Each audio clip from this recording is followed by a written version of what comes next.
Have you ever found yourself playing a current game but not getting into it and also feeling like nowadays games are all generic and soulless? Yeah, that's happening quite often these days. But why do we get that feeling? And is it true?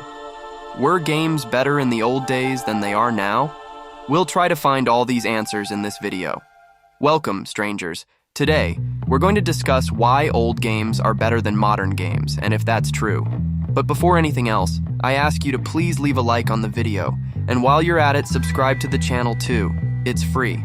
And on top of that, you'll stay up to date on all of the channel's upcoming videos, and you'll also be helping me a lot. Your subscription means a lot to me, okay? So let's get to the video. The first point we can highlight right away is quality. After all, were the quality of games in the old days superior or not? Well, it depends a lot. If you talk about the technical aspects such as graphics, gameplay, performance, it's clear that games nowadays have evolved a lot in these aspects. It's almost unfair to compare these aspects of a PlayStation 4 game with a PlayStation 2 game. It's not possible. But if we're talking about the plot, game script, and even the setting and immersion, you'll see that old games seem to be superior in these aspects. Yes, seriously. Folks, take GTA San Andreas, for example. It has such a lively and immersive open world that it's better than many games nowadays, even though it's smaller, with many graphical limitations. The game is unique. It has an identity. It has soul in what was done, unlike Ubisoft's games nowadays, right? Nowadays, open-world games, especially, are increasingly lifeless, lacking such a good setting, few details. And that might explain why open-world games are becoming more worn out, more saturated. But that's a topic for another video. Go ahead and subscribe to the channel so you don't miss this video when I release it, okay? Another point that opens the door to this discussion is innovation. In the past, we had games that were unique and became classics, largely because they were different, such as Shadow of the Colossus, which is a unique game with its own identity.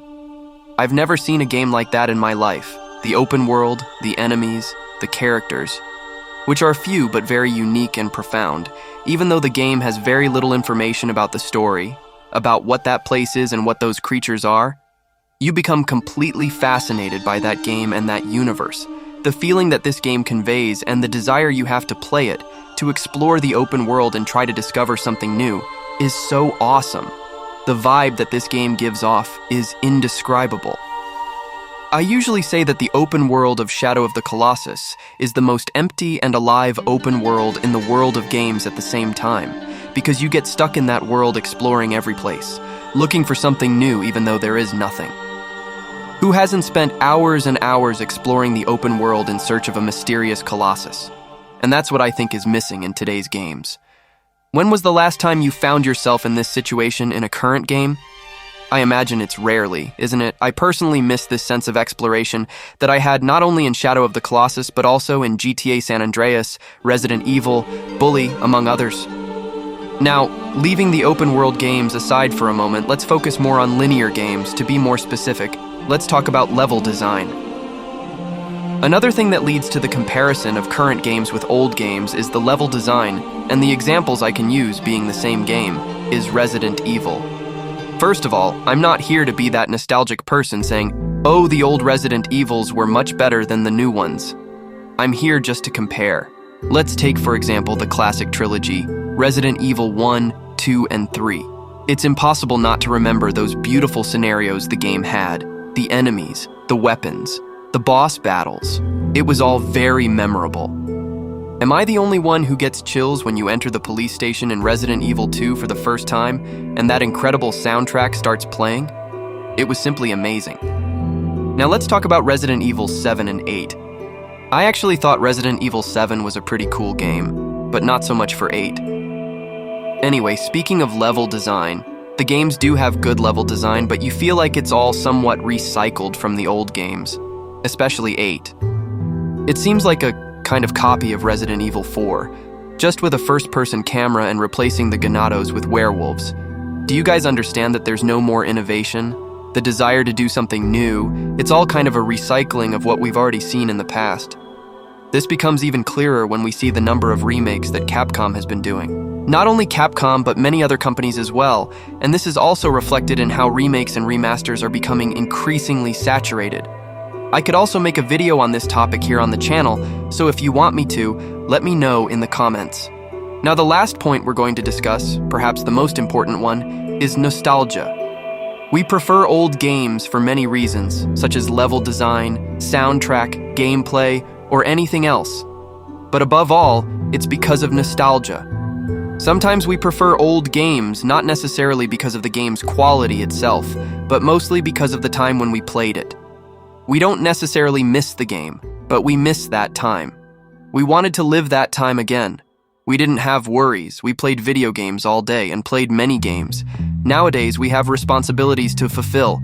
We have to work, study, take care of our families, and often we don't even have time to play games. And when we do play, we are so tired that we don't pay attention and blame the games. It raises the question, are today's games really bad, or are we just tired of games? To conclude this discussion, in my opinion, today's games are indeed more generic. That's a fact. In the past, amazing games came out every year, sometimes even more per year, but nowadays not every year sees such good games.